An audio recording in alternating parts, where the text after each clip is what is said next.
Welcome to the Table Podcast, where we discuss issues of God and culture, brought to you by Dallas Theological Seminary.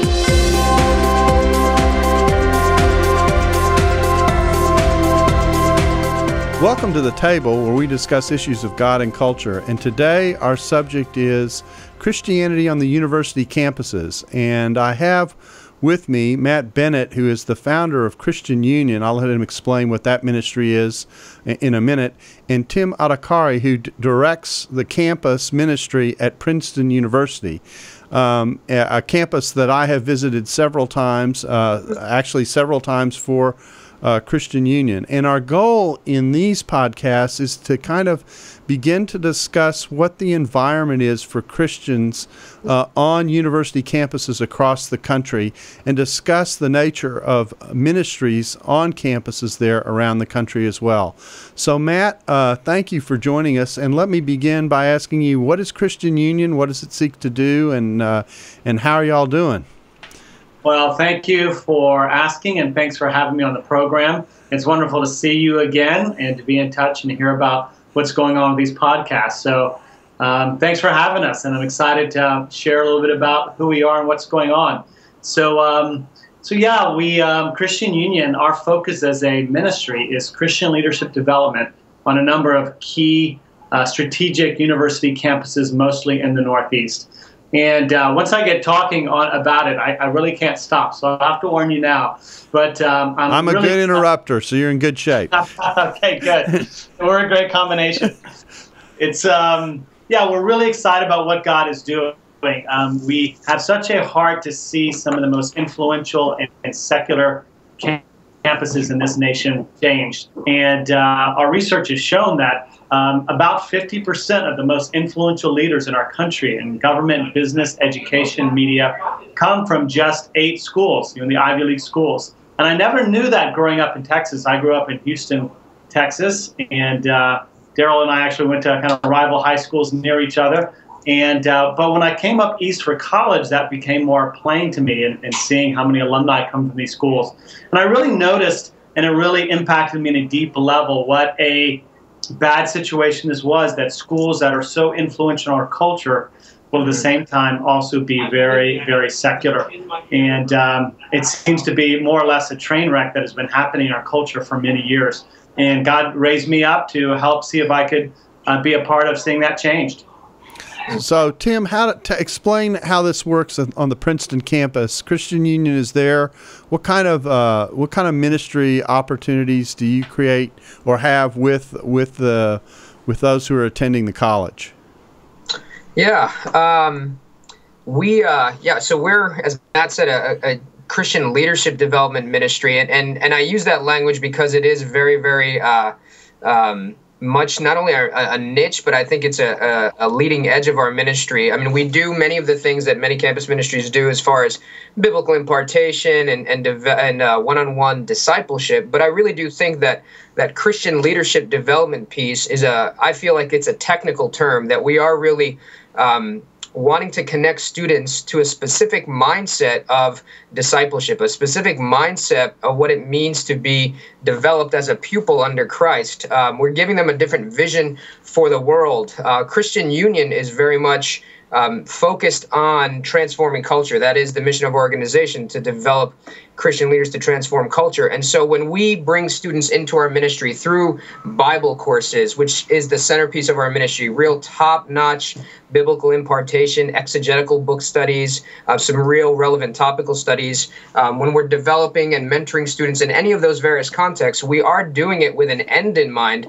And the end is the end that we have in mind is to develop them in order to actually lead Princeton with cultural transformation on their mindsets. I think of the great sort of theologian Abraham Kuyper, who's credited with this quote, right? Every square inch, there's not one square inch of existence to which Christ doesn't look at and say, this is mine. And so when I think of what we're doing on campus with Bible courses, with one-on-one discipleship, and then specifically with this leadership development thrust, I think that what Christian Union is doing is we are teaching students to reclaim every square inch for Jesus Christ in the broader culture, whether it's medicine or law or politics or arts, athletics, what have you. We are giving students a vast vision for the world and saying that by virtue of his death and resurrection, this is Christ's world. Now let's image that forth. And so we're trying to get them to embody that on campus so that they'll embody that once they leave campus and enter into these influential segments of society. Now, I'm going to come back to that because that's such an important concept, the idea of imaging and re-imaging the presence of God and the reflection of God's image in any sphere and in every sphere of life. That's I actually was going to ask next, and maybe this is the time to do it. When you talk about transforming culture, what are you aiming at? What's your target in saying that, Matt? You know, because so many of the sectors of our society, take media, for instance, and heads of the top media companies, because they have such an extraordinary influence, we want the values and purposes of Jesus Christ to come through the media, as well as in government and business and the other things. And so there is a worldview consistent with Jesus Christ, and then there are worldviews that are, of course, inconsistent with that. And you know, the things that are the hot buttons kind of most immediately that come to mind, people, they think about television and the over-sexualized culture in terms of TV and a representation of all sorts of different lifestyles which are inconsistent with what brings wholeness in life to humanity. And that's constantly being propagated through the media, and look at the harm that that does in terms of people choosing to follow that lifestyle and all the hurt that comes from that. And then you think about that in every sphere. You look over in business and the importance of those in business to think about how to look out for the interests of the employees as well as the interests of those who are buying the product. And what does it mean to be a Christian in this context? How do I think about the needs of other people while keeping the profit motive, but really thinking about God's purposes in addition to that in this context? And it's really a broad field. All of these really are. And so if we can focus on those who are going to be stepping into positions of great influence and give them that biblical worldview, and we can only give them so much in 4 years, but at least inspire the mindset of learning and stepping into that, so that as they go in, they don't think about themselves only as being good church members, but we want them to think about being leaders in their local churches, elders and otherwise, but then also leaders in their companies or in their families, in terms of how do we see this environment more closely reflect the values of Jesus Christ in every sphere. Now, how do you deal, and this is a question for Tim, how do you deal with a related challenge, which is, I mean, obviously we live in a very secularized culture. We also live in a very pluralistic culture. So the idea of a media leader going in and, if I can say it, and I'm going to go ahead and use the language that's a little bit inflammatory, imposing a Christian worldview on those who are listening. How do you deal with the fact that that our cultures are plural in nature? Are we talking about representing Christ well through what we do in the media, or are we talking about takeover? I mean, how do we not sound too triumphalistic in all of this? Yeah, let me answer this, and I want to be careful how I answer this. What we've been trying to do is think of Christians as a people who engage by definition. In other words, engagement is not some sort of gold or platinum upgrade package to the normal Christian life. It is, in many ways, the normal Christian life. And so we're trying to really communicate to students, because that's a question that often comes up, especially because you mentioned this is a secularist culture. Not only that, because it's a secularist culture, it's also a very privatized culture. That's right. So even if you have very strong, committed beliefs, they are your singular pronoun, strong, committed beliefs. And that's just really antithetical to the way the scriptures speak. And so what we've been trying to communicate with students is, listen, to be a Christian, to be a follower of Christ, is to be someone who, and this is language we don't like, right? Not modern sensibilities, is to be someone who manifests the kingdom of Jesus Christ. And that is very imperialistic to use your word, triumphalistic language in a certain sense. Now, the posture that we take in our approach, the rhetoric we use, the methods of our engagement have to be nuanced and Christ-honoring and other-centered and loving and all of that. But as far as the mode itself, the mode of engaging culture, the mode of, maybe the word is redeeming culture, is not something that it's good if you get to it. It's very much at the heart and center of the gospel, and therefore what it means to be a people of the gospel. Mission is something that's really risen to the forefront here at Princeton this past year. If I could say this, a biblical theological reading that just generates and catalyzes mission in our students as something that's been not only maybe new and fresh for them, but something that they're desiring. It's giving them permission to be the kind of Christians that they're reading about in Scripture, have always been afraid to approach, but are finding that there's no real plan B. To be a Christian is to be the kind of people who do engage culture. So, yeah, you have to coach well into that, and articulation and nuance and context and all of that matters. But I think what's at the center is the real high view of engagement that we have. It is a mind shift. When we talk about transforming culture, I don't want us to think that transforming culture is just something out there. There's a fair amount of cultural transformation and mindset that needs to happen with Christians, which I think Matt, from the very beginning of Christian Unions, has really set out to do, is to really change minds and persuade Christians in how they ought to think about God, his mission, and the world writ large. So we're talking about a form of advocacy and representation in which I like to use the picture of, we're called to be ambassadors. Yeah. And so you're representing a nation, you're representing a people, you're representing a point of view. The ambassador doesn't just live in the embassy when he goes to the country. And, exactly. he's in the country, he's with the other people who are coming from a different place, and he is representing his country well in front of them. Yeah. Right. Yeah. And, related to that, I think in some ways it seems like, unfortunately, we only have two ways of thinking about this as Christians. Either the imposition model, which I think is criticized by the media of Christians much more than it actually happens. But in some ways it can be a Christian's mindset. It's either that or do nothing almost. And nothing is too strong perhaps. But I feel like a lot of our cultural engagement mindset is from the exilic period. We quote Jeremiah during the time of the exile, and that's our means of influencing culture. And it's not really a gospel-oriented sort of mode of influencing the culture, because when you see the actions of the apostles in the book of Acts, it's very much more of an engaged posture than what you see during the exile. Yeah, I think that's a helpful way to think about it. Well, let's talk a little bit about the pieces of the ministry there at Princeton. You've said that there's it's a leadership development program basically that has kind of your standard Bible study time on the one hand and your one-on-one discipleship elements on the other. What are the features of what you do that operate outside of that? I mean, I'll just share, when I go up to Princeton and visit you all, of course, you have the big group meeting, which is to encourage everybody. I know that's going on and that deals with different subjects at different times. What else do you do that's part of the leadership training part of this?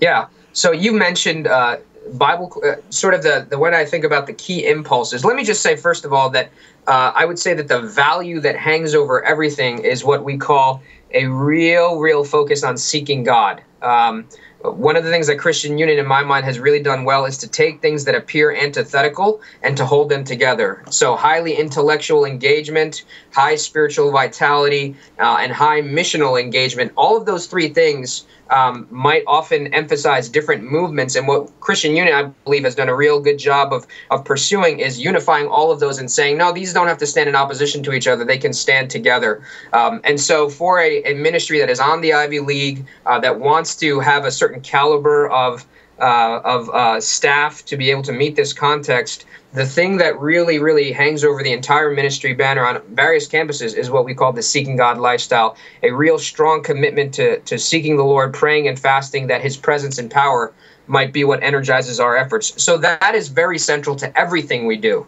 And so let me now spell out some of the pieces that hang underneath that. First, as you mentioned, Bible courses, and I'll just take one case study.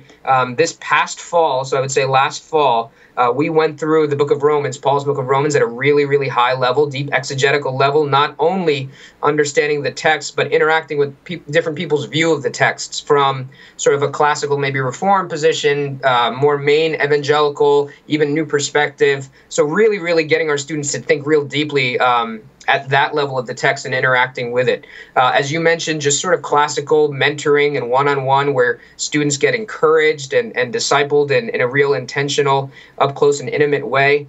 The third piece is that leadership development piece. And this is where I believe we probably give our students the greatest sense of competitive advantage, not only to their peers on campus, but once they leave campus as well. There's our ministry is broken out into various leadership teams that students are coached in, but that students very much own. You, Dr. Bock, have visited us a few times on Friday nights. That team that puts together what we call our Friday night lecture series is a team of about 40 to 50 students that are led by a leadership team of 4 students that receive ongoing coaching from one of our staff members and how to think strategically about ministry. Because what we don't want to do is create sort of a sacred secular distinction where when students enter into the real world, if I can call it that, they will think strategically about the work they do. They will have certain mission and vision and values to reflect wherever they work, Madison Avenue, Main Street, Wall Street, what have you. And then we don't want them to think of ministry as this just exclusively organic side. Right. And so the real world is organized, the ministry world is organic. We don't want them to have that kind of dichotomy. And so our leadership development emphasis, this team coaching model, is where we're getting them to think very strategically, if I might say even entrepreneurially about ministry. It develops them as leaders. And we've seen students in other involvement on campus, whether it's student government or on their sports team, really attest to the leadership development focus and training that we give them, and attest to the fact that it's given them a competitive advantage against some of their peers. In interviews, students have said that they found that the person interviewing them has really been jaw-dropping, wondering where they're getting some of this training from and where they're thinking about life and some of the things that they're working on so strategically. And it's come from just the wonderful coaching that our staff gives them. So we really feel that that's where they get a level up as far as ministry. Love what our brothers and sisters are doing in partner ministries on the campus, but we really do believe that this niche is also the driving edge and competitive advantage that we give students on campus. So this leadership development team coaching is where I think Christian Union has really been able to establish its unique footprint. And the interesting thing is, the last time I was on campus, I remember we scheduled a dinner with one of your graduating students, a senior who was writing a thesis and needed really some help and expertise on how to attack a thesis that was actually going to go after a major concept of the professor in class. That's right. A pretty gutty move in many ways, and she just needed some help to bounce off of. And your staff knew they really couldn't supply some of that advice, so they asked when I came in, would I mind having dinner with this student, interacting with her, and just talking about the process that she was going through, some of the arguments that she was thinking about presenting, and how she should do it, and how it might work in a thesis, in an academic thesis environment. Because I read theses on the other end, and we had a wonderful dinner discussion that was really in 2 parts. One was here's the content that you're dealing with part, which would be the normal part of any kind of conversation. But the second part of it was, here's the strategy, here's the way to approach handling that material, hopefully in a way that will produce a helpful result, and on the other end produce a work that people can go and refer to in a way that will be persuasive. And that's very much what I'm hearing is that there's that kind of two-pronged approach of helping people on the substance side, but also on the whole, packaging's a bad word, but it's the word that's in my head, Sure. a packaging way in terms of how to present it in a way that will be effective. Right. Yeah, and as we think about on the campus too, in terms of impacting the larger community, it is in the area of probably academics and in the social culture, which we think about it the most, And if we feel like we can't help and coach the students to succeed in this area now, how will they succeed when they graduate, when life gets a lot more complex? So being able to provide the content and the approach in their academic classes, and then also on the social scene on campus where the hookup culture and binge drinking is such a problem. There are two main ways that we are helping them to be lights now and hopefully when they graduate. Okay, well, you've made a great transition, because that is actually where I was going next, and that is, what are the issues and the challenges that the students who are a part of your ministry, that you're ministering to, that you feel like they face? And let's divide them up so that we can kind of discuss them in sequence. Let's talk first about the social pressures and things in social life, which is one thing, and then come over and talk about the intellectual challenges that come from saying, I'm a Christian on an Ivy League campus. So let's talk first about the social pressures. Tim, what generally do students face, and how do you help them to face those challenges? Yeah, I would argue that the social pressure at Princeton, anyway, it may be the most it may be the most formidable challenge that we have, in the sense that, there's intense academic and intellectual pressure, but the social pressure, both in as far as elitism and then as far as immorality, those two are huge. There's this sort of, if I can land it in actually the time and space of space of Princeton, there's this street, Prospect Street, where nearly all of Princeton's social life is located. And I'd say that what's on that street is a set of what's known as the eating clubs, which are part, if I could think of it this way, they're part dining hall, part fraternities and sororities, and part country club. So think about all of those and mash them together, and you have eating club. There is everything that you would expect on sort of the biggest, when you look at a national list of biggest party schools, a lot of the stuff that happens in those schools are happening at these eating clubs, particularly the hookup culture and sort of just a licentious view of relationships and sexuality. That is very, very much alive and well at Princeton. I think if not kept in check, it would rise to new levels. One of the sort of data points that I use for that is last year at Princeton, there was a student group on campus that was looking to bring in an initiative which has found its way on many other campuses across the country. It's known as Sex Week. And it's usually pitched as it's usually pitched as education, conversation, but what it winds up being is advocacy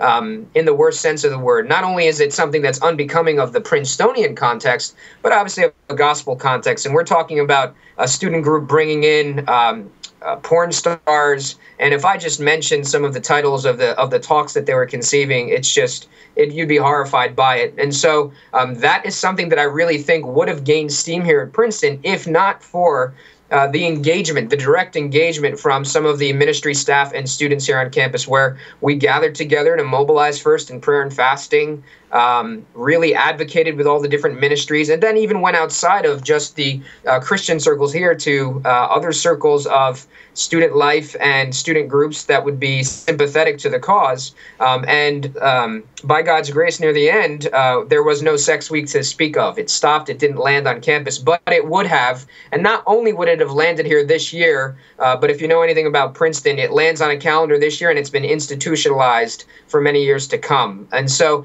that just gives you a window into how live the social pressure, not just to party, not just to climb the ranks of some social hierarchy, but to actually get really licentious, how real and powerful it actually is here on campus. You know, when I hear the eating clubs, the New Testament person in me comes out, and I think about the Greek symposia that used to happen in the first century, and that really, and some of the elements of mystery religion that feed into fraternities and sororities and that kind of thing. There really is, people aren't aware of how deep some of the roots are for some of the cultural features that we do see on a university campus, and how long they've been around culturally in one form or another.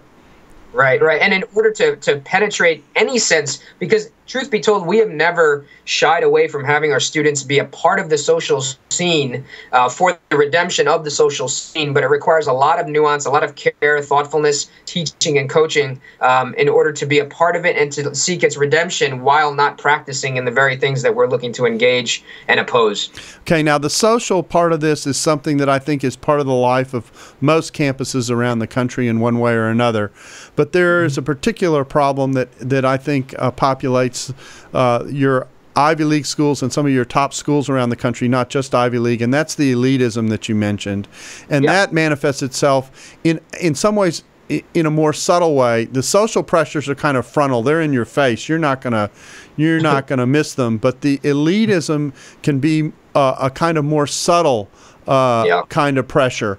Talk about that a little bit and how that shows itself, and what kinds of pressures are we talking about for students? And Matt can certainly add to this, having been here for so long, but the social pressure is overwhelming. We've seen students go into depression because they didn't get into the particular eating club that they wanted to. Eating clubs is sort of, it makes it sound like we're flattening all of them. There is a hierarchy amongst even those eating clubs. There is an elite among the elite, and we've seen students go into severe depressions. It's really affected their walk with the Lord. It's affected their academic studies. It really spills over into all aspects of life. Because if it's not just where they fit into Princeton, but think of life after Princeton when they're at a reunion years from now, or whether they're meeting sort of alumni on the job, they not only say, oh, I was at Princeton, but then the next part of the conversation is, hey, which club were you in? And based upon the answer you give, you get stuck into one sort of category or another. And so all of that students really inaugurate when it's time to bicker. That's the process. Think about it as pledging or rushing. When it's time for the bicker process, you really see an intensity amongst the students, an extreme panic the night before when they're waiting to hear the decisions of whether or not they got in. I mean, students are in a frenzy, like as if they're waiting for their MCAT score or to find out if they got into the med school that they wanted to. So it is very, in every sense, an idol. It is in every sense an idol that must be challenged. And we do that the way we do every form of idolatry. We hold every thought captive. We teach the scriptures. We teach the very character and nature of Christ.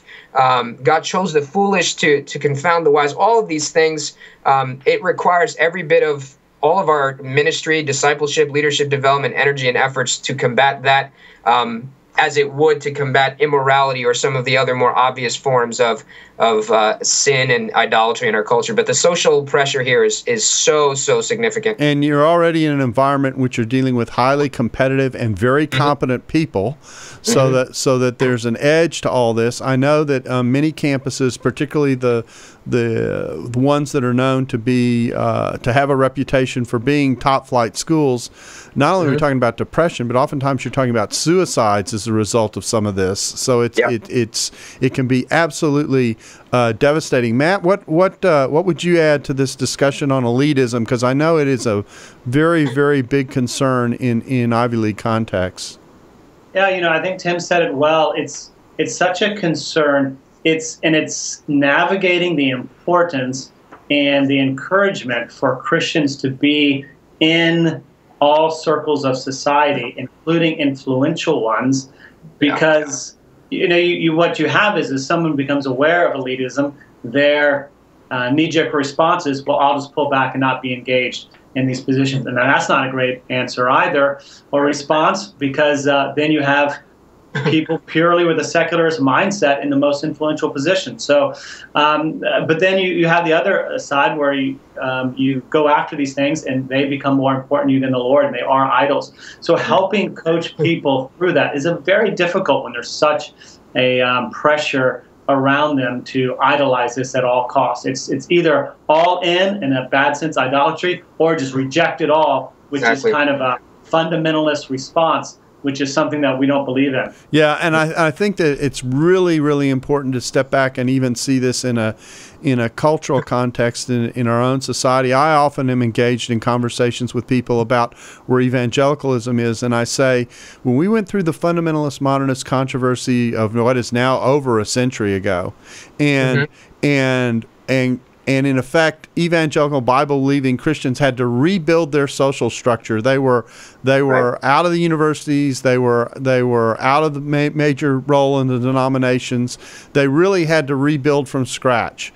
And what they did is they created their own subculture.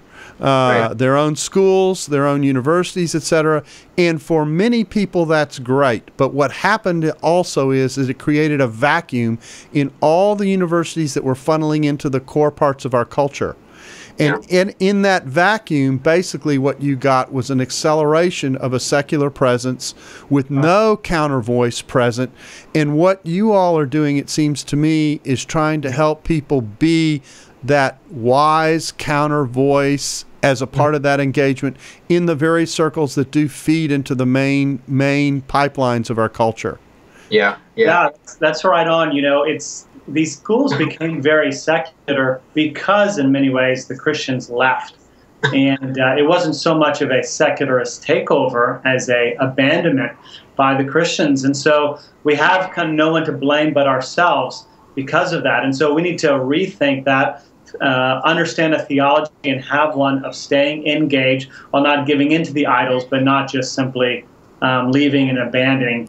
When you're speaking, it made me think of the introduction that Christian Smith, sociologist at Notre Dame, has to a book called The Secular Revolution, which is the 90-page introduction is amazing, and that he just catalogs this process of the secularization of the academy, again attributing it mostly to the abandonment by Christians. Join us next week for part 2 of the Table Podcast. Dallas Theological Seminary. Teach truth, love well.